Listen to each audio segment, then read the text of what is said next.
I sent my parents $1,500 a month, covered their bills, and co-signed their loan so they could live comfortably. But on my kid's 5th birthday, they didn't show up. They went to my brother's event instead. I didn't argue. By noon, Mom was screaming from new numbers. Hey Reddit, my parents have always treated my brother like he walks on water, and me like the backup plan with a wallet. So I finally cut them off and focused on my wife and kid. Thought that was the end of it, but nope. Before I get into the mess that followed, let me start from the beginning. My name's Nate. I am 32, work in HVAC, and live in a small 2-bedroom apartment with my wife Tessa and our daughter Lila. For the last 3 years, I have been sending my parents, Gordon and Valerie, $1,500 every month on the 1st. It started as a one-time bailout when my dad's hours were cut and they were about to miss the mortgage. Then it was just until work is stable, then just until the loan evens out, then just while we recover, until I realized I was quietly holding 2 households together. That money was not a favor anymore. It was the brace under their house. I also paid their homeowner insurance and electric bill, and I covered payments on a personal loan I had co-signed when they started missing them so my credit would not get wrecked. When my dad's old truck died, I paid to get it running again. I never added new bills, but I never dropped the old ones either. My line was supposed to be simple. I will help, but you do not treat me like I owe you. While I kept their life afloat, my older brother Dylan walked on water. He is 35, lives online, and turns every small thing into a post. My parents adore it. To them, he is the one we are so proud of. I am the one paying their way, and half the time they act like I am background noise. Tessa notices. She stays polite to them, but she is honest with me. Our budget is tight. Rent, groceries, gas, my car needing work, Lila outgrowing clothes and needing school stuff. Every time that transfer hits, I see Tessa's jaw tighten for a second. She knows I think I am doing the right thing, but good intentions do not stretch a paycheck. We skip extras and shuffle bills while my parents talk like they are one step from the street. One night, while I was online looking for cheap school supplies, I saw a post from my mom. A long, emotional caption about how blessed she is to have a son who does so much for us, over a photo of Dylan and his kid. Meanwhile, I was paying their insurance, electric, loan, and repairs, and sending them more each month than Dylan has probably sent in years. I did not need applause, but it hit me that I did not even exist in the version of reality she shares with the world. 2 days later, I called my parents together. Calm voice, no yelling. I told them the $1,500 was not working on my end anymore, and asked if we could lower it, or at least go over where it was going. They went straight to outrage. My mom asked if they now had to report to me, and said that after raising me, they should not have to justify anything. My dad said, "We are your family. This is what family does." When I mentioned lowering the amount, my mom acted like I had cut off her oxygen and threw in, "I guess Dylan is the only one who cares." That sentence told me everything I needed. I ended the call with, "Lila's birthday is coming up. Let's focus on that. We will talk later." But in my head, there was no later. I had seen enough to know they were not helpless. They were comfortable leaning on me and furious that I dared to ask where the money went. So I made a quiet decision. No ultimatums, no drama. Lila's birthday was going to be the last test. If they showed up for her like they promised, maybe there was something left to salvage. If they did not, that would be the line. I can swallow a lot when it is aimed at me. I do not let anyone casually hurt my daughter. I did not know it yet, but the breaking point was already sitting on the calendar next to her party. It was not about money anymore. It was about Lila. The first of the month hits different when you know $1,500 is about to vanish before you even grab your keys for work. I'd be getting ready, tying my boots, and I'd hear the faint buzz from my phone. Bank alert. Transfer completed. Same time every 30 days. And every time it happened, Tessa would go quiet for a second. Not angry, not blaming me, just calculating in her head how tight that month was going to be. We weren't starving, but we were stretched. Rent, groceries, gas, Lila's school stuff, and all of that had to fit around the money going to my parents. We cut back on eating out a long time ago. We put off apartment repairs the landlord wouldn't fix. I pushed off maintenance on my own car until I basically had no choice. Tessa kept trying to grab extra shifts, even though I told her not to. It added up. Every month felt like we were running a race with sandbags strapped on. Meanwhile, my parents acted like they were seconds away from living under a bridge. Every time Valerie called, it was the same dramatic tone. "We're barely holding on. We can't breathe with these bills. We don't know what to do." But little things didn't add up. For people who claimed to be drowning, they always seemed to have brand new patio decorations in the background during video calls. There was always a new houseplant, new throw pillows, some small upgrade they casually mentioned. Nothing huge, nothing flashy, but definitely not stuff broke people by. And Gordon's truck? The same one I kept paying to fix? He somehow managed to take little day trips every other weekend. According to him, he only drove to the store. But the mileage increases, and the mud on the tires told a different story. I never said anything. I just listened and kept notes in my head.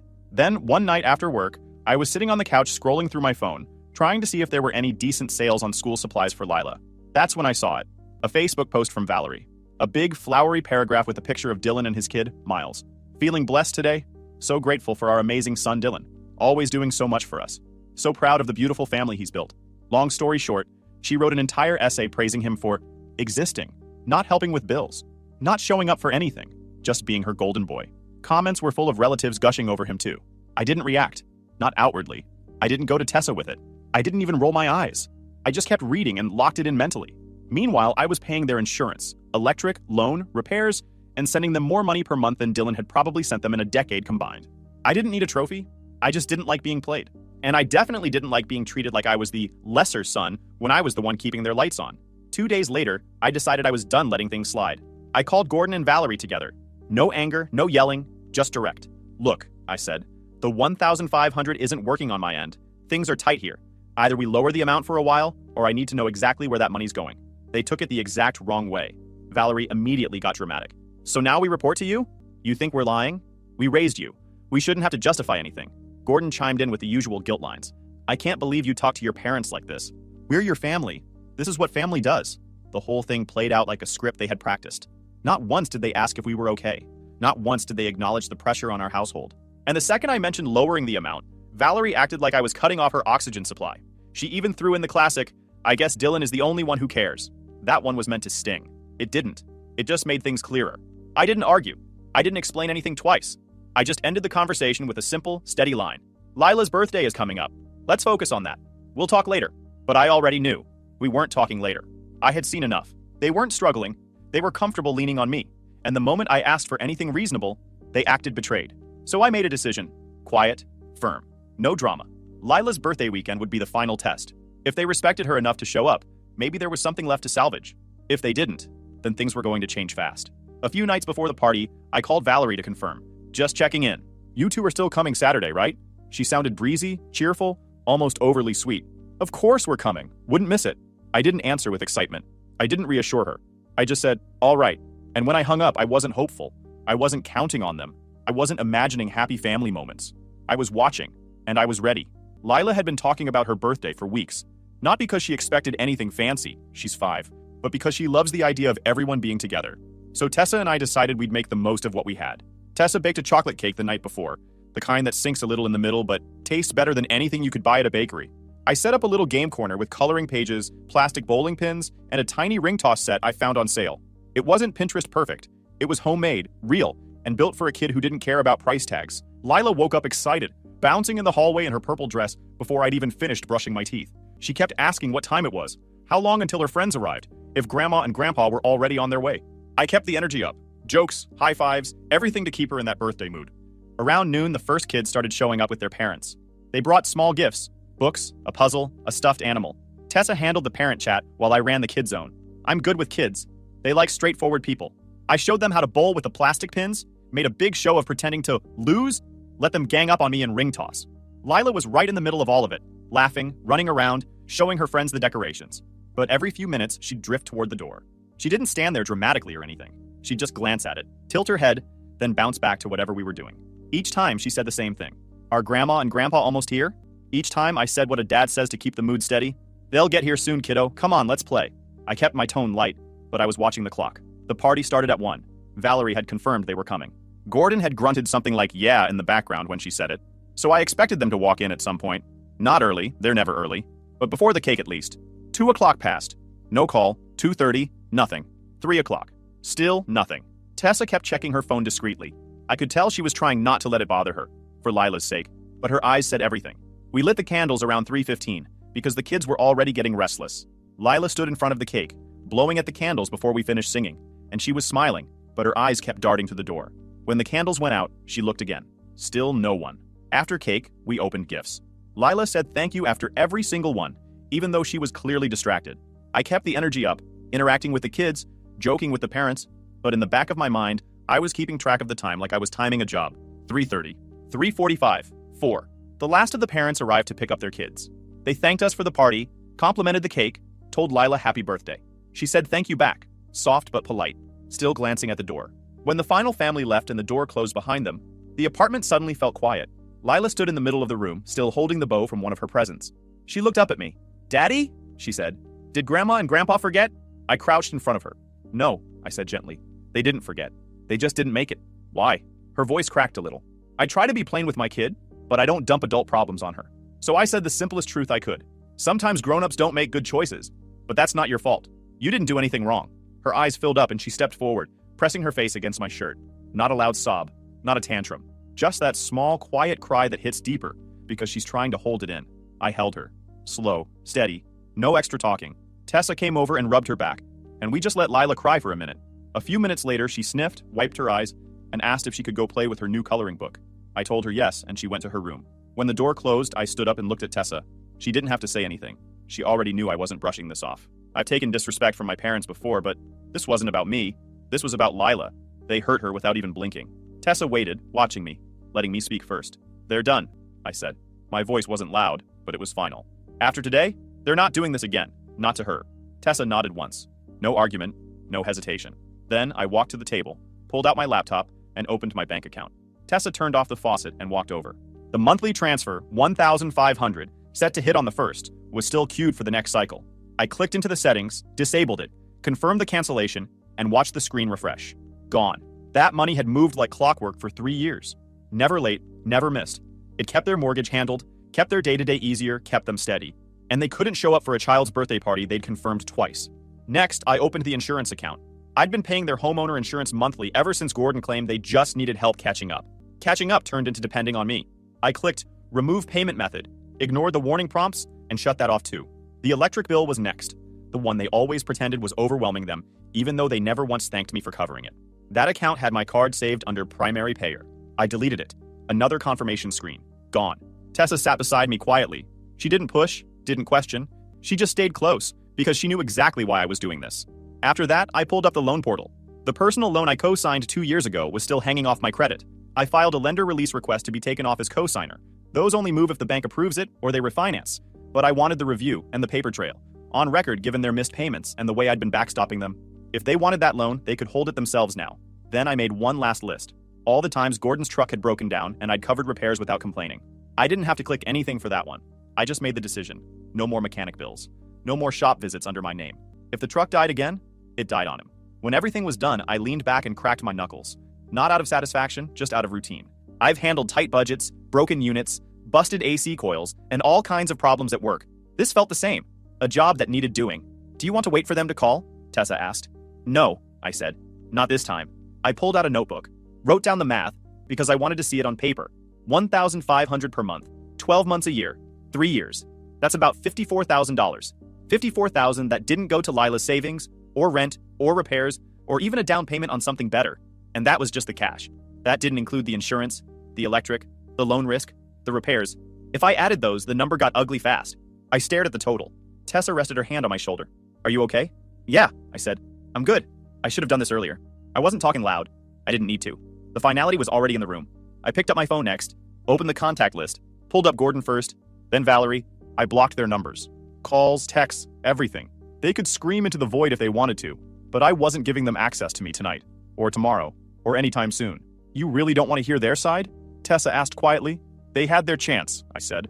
"They skipped her birthday. That tells me everything I need to know." Tessa nodded. "Good." I closed the laptop, turned off the lamp, and stood there in the dim living room for a few seconds. Balloons drooping, leftover cupcakes on the counter, little gift bags half open, and the memory of Lila holding that bow and asking if her grandparents forgot her. That was the line, and they crossed it without even noticing. "They're done," I said, almost to myself. I grabbed my phone, double-checked the blocks, and set it face down. No explanations needed, no calls to wait for, no second thoughts. They wanted to act like I owed them? Fine. They could keep that story. But they weren't getting another dollar from me. The next morning, I saw Dylan's newest post. Him and Miles grinning at their big weekend event, and my parents right there in the background, tagged and smiling like they hadn't missed anything the day before. I didn't care anymore. By noon, the insurance company sent an automated email saying the payment method had been removed.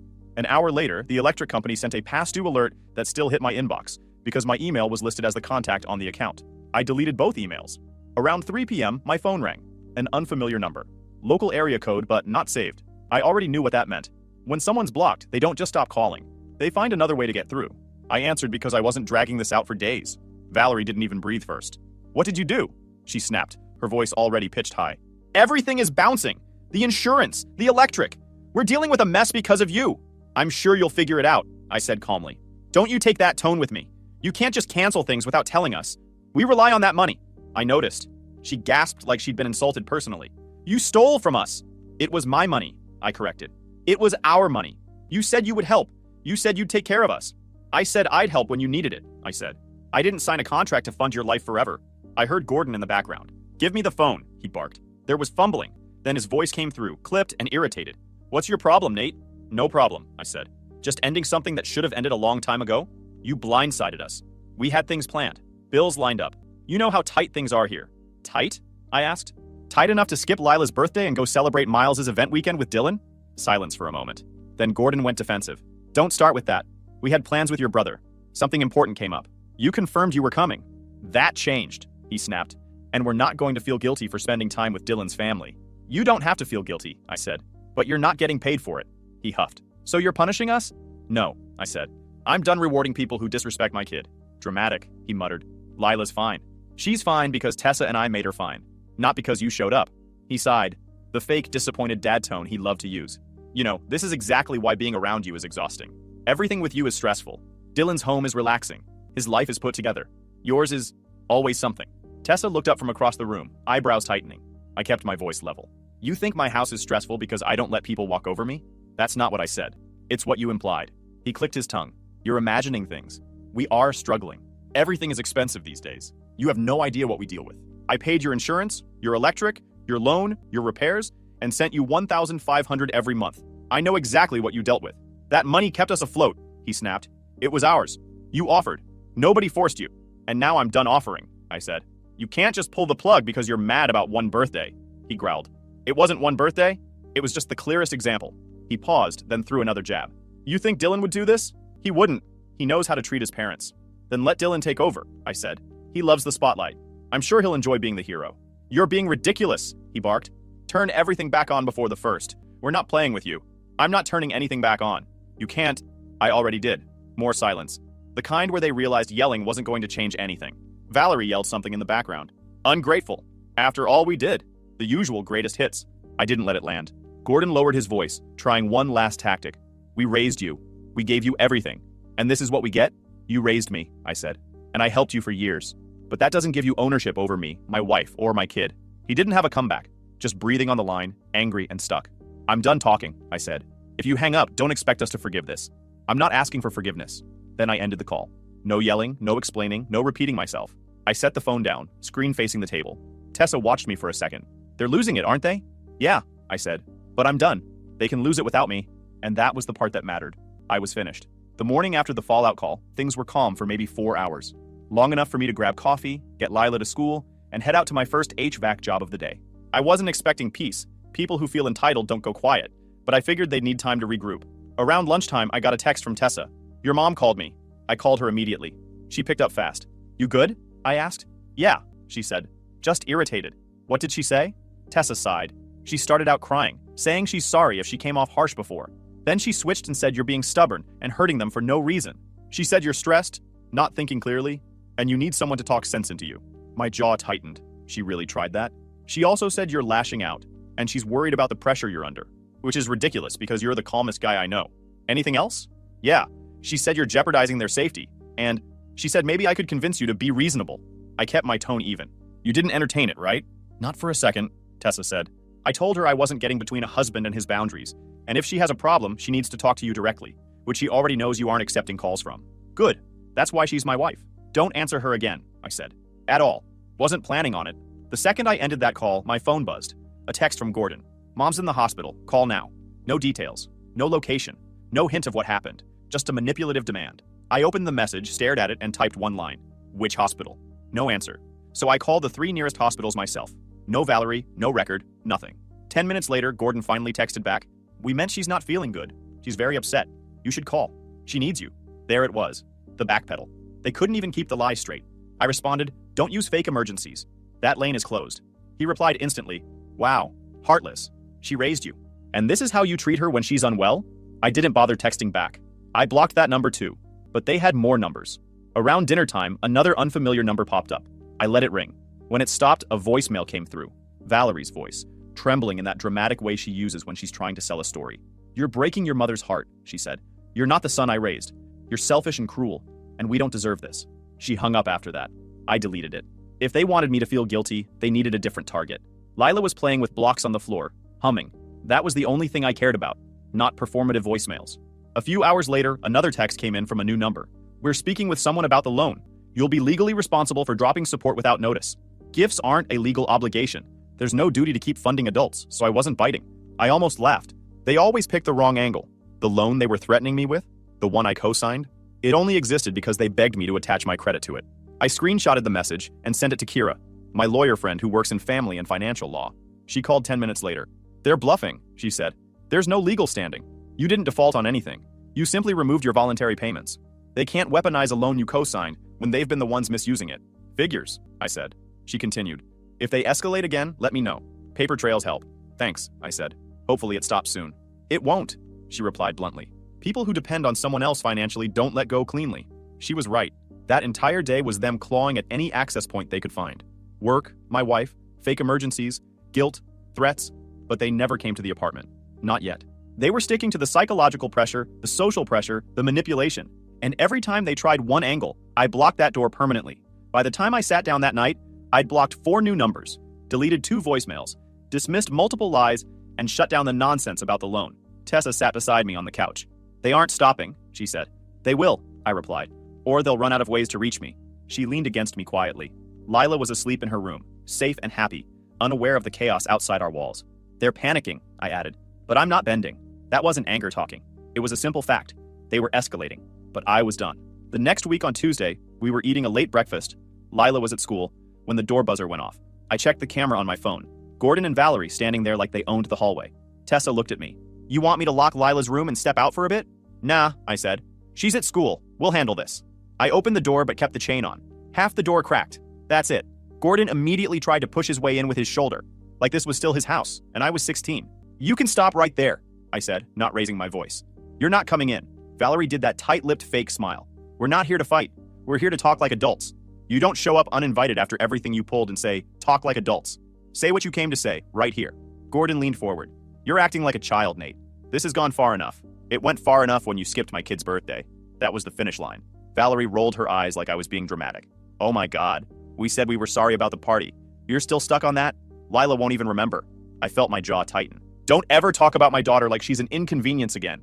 Gordon jumped in fast, like he wanted control back. This is bigger than a birthday. What you're doing is wrong.